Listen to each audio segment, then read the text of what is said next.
Mi querido Ramiro, discúlpame por tenerte esperando tanto tiempo, pero cómo ha estado movido el programa desde el inicio. Te mando un abrazo, Ramiro, ¿cómo estás? Está muy bien, Vicente, escuchando aquí las barbaridades pues las formas en las que la derecha utiliza la denigración para autodenigrarse. En el caso de ellos, pues obviamente yo tengo un ensayo en Cartas a un Facho que se llama Intelectualidad Mexicana SADCB. Pues obviamente la intelectualidad mexicana se ha dedicado a producir empresas, no ideas, y en ese tenor pues andan ahorita por lo que acabas de exponer, ¿no? Así es. Oye, por cierto, el presidente Andrés Manuel López Obrador hoy exhibió a Héctor Aguilar Camín. Tenemos las declaraciones del presidente para que abunde en su análisis. Vete frotando las manos, mi querido Ramiro Padilla Tondo. Vamos a ver, escuchar al presidente en la mañanera.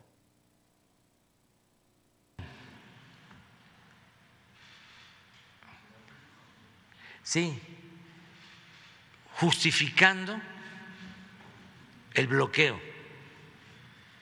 Estamos hablando de el jefe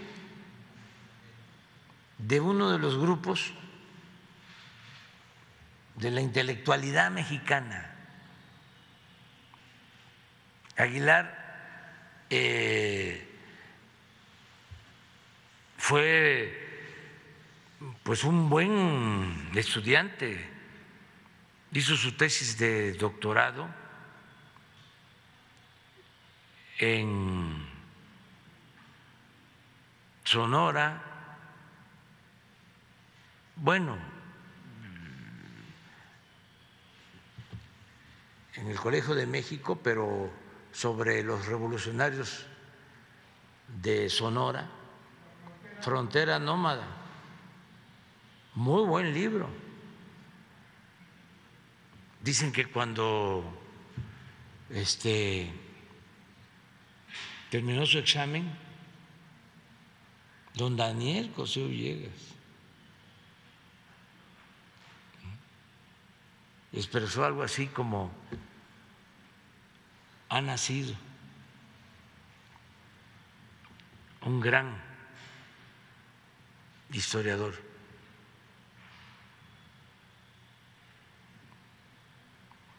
Pero los intelectuales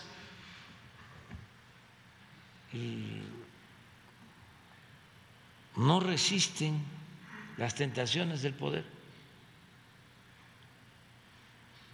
se vuelven locos, se fascinan con el poder. Dicen que el poder atonta a los inteligentes y a los tontos los vuelve locos. Pues ahí te la dejo de tarea, mi querido Ramiro Padilla Tondo, con las declaraciones del presidente Andrés Manuel López Obrador. O tonto o loco, Aguilar Camín, o all of the above, todas las de arriba, mi querido Ramiro. Hay una circunstancia que yo planteaba también ahora mismo en el nuevo libro que hablo de la circulación de las ideas. Es muy importante entender cómo circulan las ideas y qué ofrece la clase intelectual de un país al país. Había hablado en algún otro programa del tema sobre todo de esta visión totalmente occidental que se tiene desde la intelectualidad mexicana y los intentos que se han hecho por tratar de comprender desde la visión de la náhuatl, que es lo que nos compone como mexicanos, que sería un tema que podríamos explorar en los próximos años. Pero la realidad es que obviamente cuando un intelectual está más preocupado por hacer empresas que por hacer ideas, este es el resultado. Yo de repente, lo hemos dicho en el programa, mi querido Vicente, el tema sobre todo de los abajo firmantes, que decía mi querido amigo el escritor Omar Delgado, que en México la intelectualidad no es una clase, sino una casta. Porque, por ejemplo, en aquella, si recuerdas la carta de la deriva autoritaria, contra la deriva autoritaria, pues firmaron la secretaria, los tíos, el jardinero, la cocinera, firmaron todos, y descubrimos que pues no había una clase intelectual, sino una casta, que no producía ideas, sino producía rencores. Entonces, cuando esto, como en Pedro Páramo, lo que sucede con la intelectualidad mexicana es que se ha convertido en un solo rencor vivo, pues estas son las consecuencias de no haber entendido, y sobre todo en el caso de Aguilar Camín, que surgió con tan buenos augurios, ¿no? El ser una persona, hasta que el mismo maestrazo Daniel Cosío Villegas decía, es que ha nacido un gran historiador. Pues la función del historiador, como lo he dicho, y en las discusiones que he tenido con algunos corifeos de Krause, pues les digo, es que un historiador no puede ser historia en tiempo real, porque no es la función del historiador. En el caso de Aguilar Camín, pues han perdido el camino, pues obviamente por adoptar una ideología que es contraria al progresismo. Yo siempre me pregunto si hay alguien de la categoría, me dicen que González Casanova, por ejemplo, me decía la profe Rocío, hay personas, Enrique Dussel, Atilio Borón, personas progresistas en México que sí tienen una idea clara de lo que debería ser la intelectualidad. En el caso de estas revistas como la de Nexos y Letras Libres, yo creo que deberíamos de meterle la etiqueta que le mete López-Gatell a los alimentos, ¿no? En el caso de Nexos y Letras Libres tendrían que tener la etiqueta de exceso de conservadores. Esas revistas, porque hay que recordar que más del 80% de las nuevas adquisiciones de libros perdón, está sonando un teléfono, pero eran eran este tipo de revistas que obviamente que solo tienen el asunto de los conservadores. Entonces, obviamente, estamos ante la circunstancia donde no hay ya un estamento intelectual que tengan ya las clases intelectuales mexicanas. Se acabó, no supieron adaptarse a los nuevos tiempos y estos nuevos tiempos obviamente están haciendo sufrir a todos ellos, están pagando las consecuencias de no haber comprendido los signos de los tiempos, porque hablábamos, acuérdate desde lo anterior, hablábamos del tema del fin de la historia de Francis Fukuyama o lo que hizo Samuel Huntington en el choque de civilizaciones. Estos cuates pensaron que el neoliberalismo llegaría para quedarse y que ellos serían los parteros de la historia, pero sucede que la historia pues nunca es lineal y están sufriendo las consecuencias. Obviamente, hacer el ridículo ya es una cosa que está volviendo costumbre entre Enrique Krause, Aguilar Camín y todos ellos, ¿no? Y tristemente tantos recursos destinados a estas revistas para que no hayan generado un pensamiento profundo o al menos una estructura de pensamiento que le permita a la gente siquiera discernir qué es lo bueno y qué es lo malo, mi querido Vicente. Así es, mi querido Ramiro, ¿cómo hay temas? Oye, ayer decías que es cosa psiquiátrica la de Felipe Calderón y creo que sí. Fíjate que sigue tuiteando cosas muy cabronas sobre un tema que es doloroso. Ya se montó en este tema del asesinato de los dos sacerdotes jesuitas y dice, ¿tocamos ya fondo? ¿Se olvidará este hecho sin precedentes en días por venir?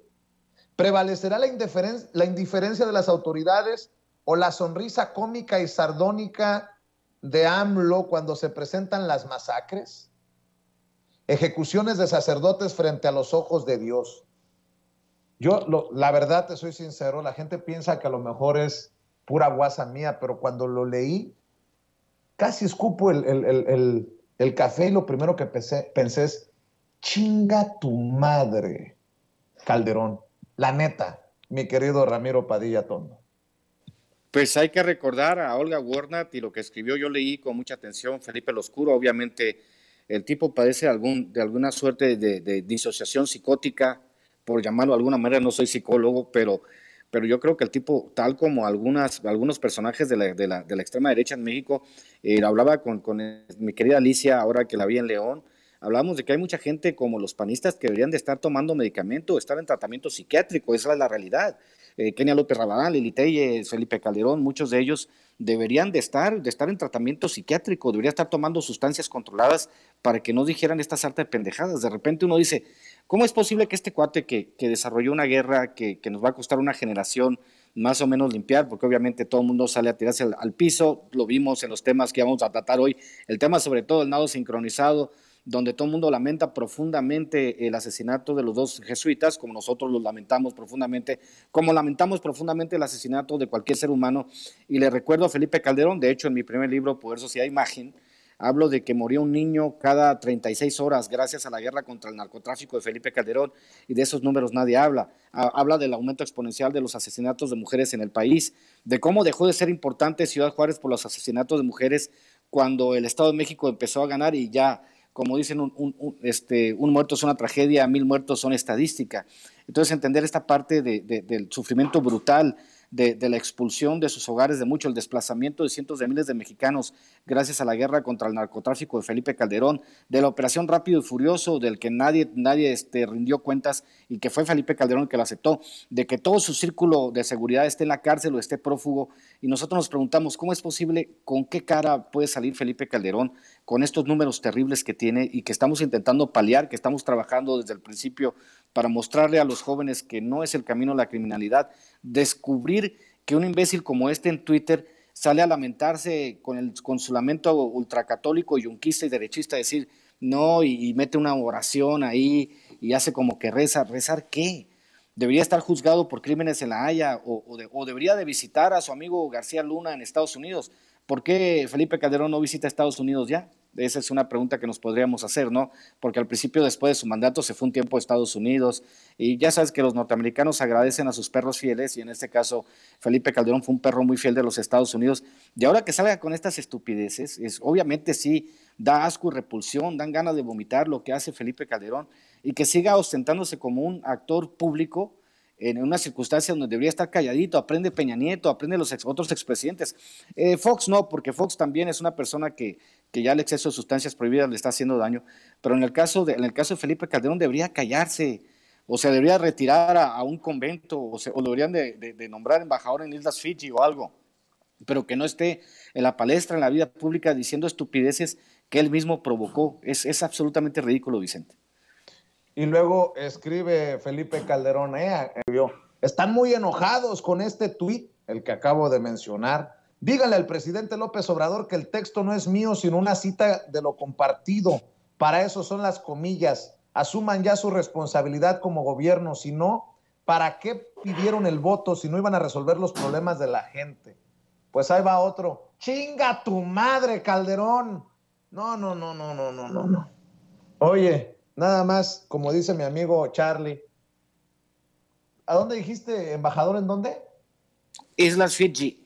Ah, no, nada más que no se te vaya a ocurrir proponerlo para cónsul en Ginebra, porque la va a agarrar también allá. Entendió el que entendió. Bien, mi Charlie, bien, andas con todo, filoso. O en Cuba. El día de hoy. Oye, a ver, también el presidente andaba con la espada desenvainada hoy. Creo que de una forma fina, muy elegantemente, le dice a Arturo Saldívar, ministro presidente de la Suprema Corte de Justicia de la Nación, y a Alejandro Gertz Manero, fiscal general de la República, que se pongan las pinches pilas. Dice que son parte de instituciones de avance lento. Ojo, el presidente sí los lee a todos ustedes en redes sociales. Sabe que hay un encabronamiento abajo con el paso de tortuga que lleva Alejandro Gertz Manero, solo por hacer referencia a lo que ustedes mismos escriben en redes sociales. Vean y escuchen lo que dijo el presidente en la mañanera. Hola, muy buenos días, señor presidente. Pepe Ramírez, del canal El Charro en Vivo, un canal en medios digitales. Señor presidente, el pasado 1 de junio, la primera sala de la Suprema Corte tenía previsto resolver la controversia constitucional sobre el desafuero al gobernador de Tamaulipas, Francisco Javier Cabeza de Vaca, para determinar si podría ser detenido por varios cargos, entre ellos el de delincuencia organizada y lavado de dinero. Sin embargo, la discusión fue aplazada, argumentando que la resolución del mismo podría interferir en la contienda electoral del pasado 5 de junio. Y el 8 de este mismo mes, por segunda ocasión, la Sala de la Suprema Corte decidió aplazar su discusión. La resolución de este caso es de gran trascendencia, ya que los ministros de la Suprema Corte sentarían un precedente para la procuración de justicia en el país y para el combate a la corrupción en los niveles más altos de los gobiernos estatales. Sin embargo, presidente, pues ya va un año que el mismo está atorado en la Corte y los perjudicados somos todas y todos los mexicanos. De acuerdo a nuestra Constitución, la justicia debe de ser pronta y expedita. Sin embargo, en la práctica esto no ha sido así, no ha sido así, y al contrario, el Poder Judicial, además de obeso, reumático y aletargado, parece estar al servicio de intereses fácticos, ya que lo han utilizado como un instrumento para manejar los privilegios de las élites, así como para defender prácticas corruptas. En fin, se ha convertido en la esperanza de detractores para lograr recuperar el poder en el 2024. El Poder Judicial presenta serios problemas y grandes limitaciones, y algunos jueces han tenido actitud deplorable que no han favorecido a la legalidad. Casos como el del juez Juan Pablo Gómez Fierro, o los jueces que han concedido amparos en contra de las megas obras, o en el mismo caso de Cabeza de Vaca, y así muchos más que han quedado en el anonimato, pero que han violentado a nuestro pueblo. Una justicia que tarda en llegar, presidente, no es justicia. Y la pregunta sería si se presentará alguna iniciativa para determinar con esta corrupción en el Poder Judicial, o casos como el que estamos viviendo allá en Tamaulipas con Cabeza de Vaca, o en dado caso, sí instruiría para que su sucesor termine esta labor. Y su opinión, sobre todo, presidente, pues es trabajo que se está haciendo en el Poder Judicial y aletargamiento de los juicios que perjudican la impartición de justicia en México. Esa Yo creo que tienes razón. Una de las características, un distintivo en los casos que tienen que ver con la Fiscalía y con el Poder Judicial es la tardanza. Yo le tengo mucha confianza, lo repito, tanto al doctor Alejandro Gertz, que es el fiscal general, como al presidente de la Corte. Son gentes rectas. Arturo Saldívar es un hombre honesto. También pienso lo mismo, repito, del fiscal, pero son estructuras, cuerpos de avance lento. Así como hablamos del elefante reumático y mañoso, que hay que empujar,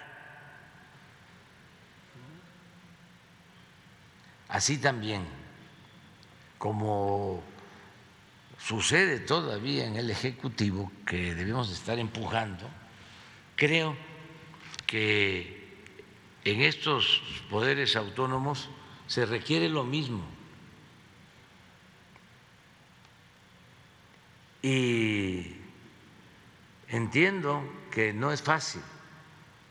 En caso... Pues no sé tú qué digas, no sé qué pienses, Ramiro, pero este es un megamadrazo y tal vez por primera vez el presidente es tan claro sobre estas instituciones de avance lento, dice el presidente, y que así como ha invitado a que empujemos al elefante reumático, pues hay que seguir presionando desde todas nuestras trincheras para que Alejandro Gertz Manero no se nos quede dormido, para que avancen estos temas como el de Cabeza de Vaca en la Suprema Corte de Justicia de la Nación. Más claro, creo yo, ni el agua.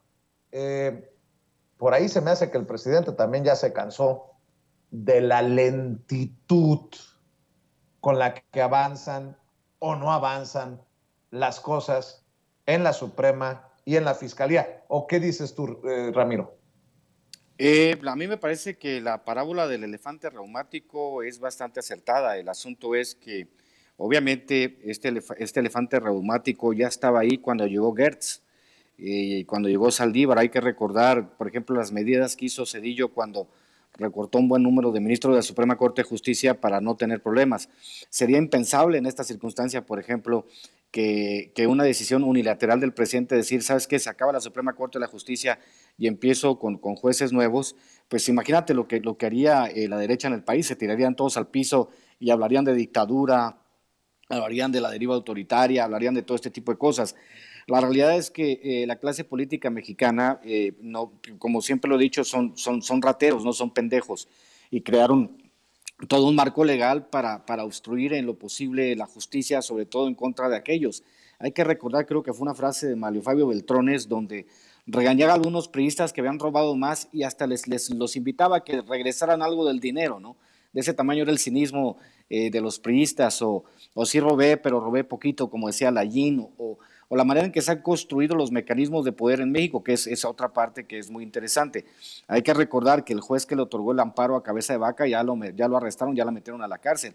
Hay que recordar también al juez Gómez Fierro, que es el amparador más rápido del oeste, o sea, ni siquiera sabes para qué es el amparo, ya te lo dio Gómez Fierro. Así, básicamente esto es que el aparato judicial y el aparato de procuración de justicia en México, pues de repente sí sentimos que duerme el sueño de los justos, pero la realidad es que para poder renovar el sistema de justicia en México, para empezar, que la justicia no esté politizada, porque por ahí podemos empezar.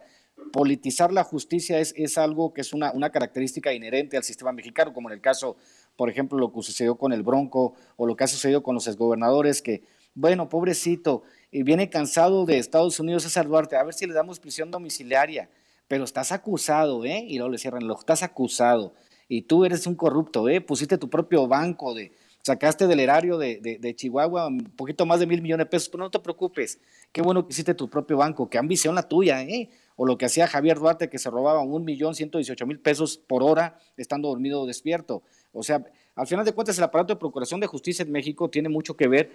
Está bien que el presidente diga que sí, que ya es hora de que empiecen a moverse, pero ¿sabes una cosa? Yo tengo una hipótesis. Yo creo que vamos a ver mucho de la justicia a partir de este año, o quizá el 2023 e inclusive el 2024 se van a empezar a ver más avances en la justicia, porque obviamente también hay que recordar que ambos, tanto Saldívar como Gers Manero, pues tienen un campo minado.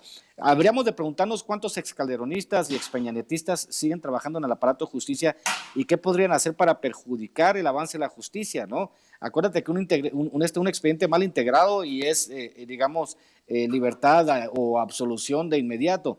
Es por eso que de repente sí vemos como que en el caso de Gers Manero y como el caso de Saldívar, pues están avanzando en un campo minado.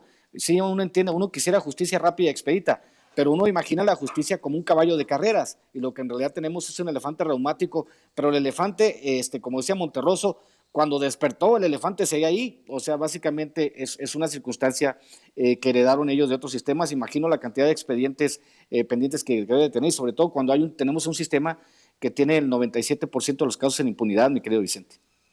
Mi querido Ramiro, como siempre agradecido con tu generosidad. ¿Por qué no cerramos invitando a la audiencia de Sin Censura a los eventos, a aprovechar los paquetes de libros y obviamente seguirte en redes, mi querido Ramiro?